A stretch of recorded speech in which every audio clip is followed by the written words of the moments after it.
trading two different exchanges at the same time.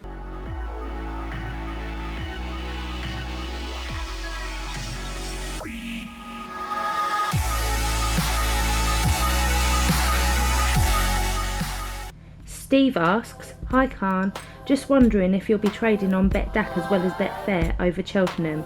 I find it hard just looking at one set of ladders." So first of all, I'm really sorry there, Steve, that I didn't reply to this earlier. Obviously Cheltenham's been and gone, so it's a bit late, but yeah, I did trade the two exchanges over Cheltenham.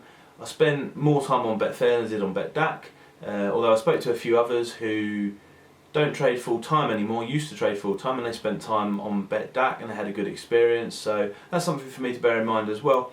So having the two sets of ladders on two different screens, you know, be it the same markets where they should be the same prices, but interestingly they weren't at points, is a little bit tricky, and there's a lot to focus on, so it's quite hard to do the two. It is possible, but it's quite hard to do the two, and it's easier if the trades are actually longer term for obvious reasons.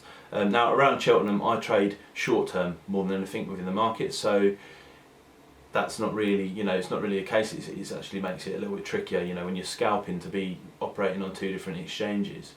So what the others told me, that, or one guy in particular, I'm sure he won't mind me mentioning, he used to be full time, hit the 60%, decided to sack it off on Betfair because he wasn't paying the 60%, and now he just operates sort of Saturdays and weekends and big events on Betdaq, and he traded Cheltenham obviously.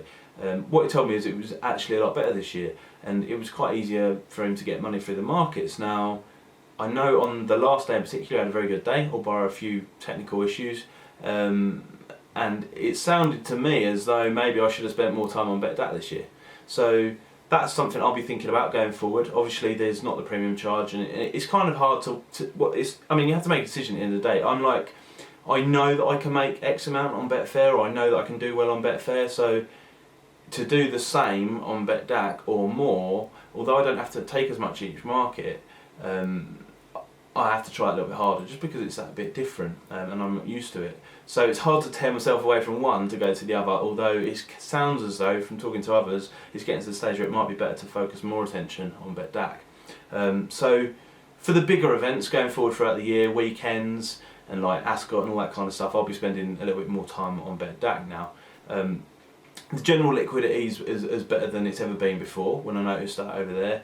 Betfair was much the same as usual, only difference being there seems to be a little bit more unmatched money sat in the markets on Betfair than there used to be, and I'm probably talking a few years back now, which didn't make it necessarily harder. It maybe made it a little bit more tricky than usual, but you don't have that problem on Betdaq, although the fill rate is a little bit lower.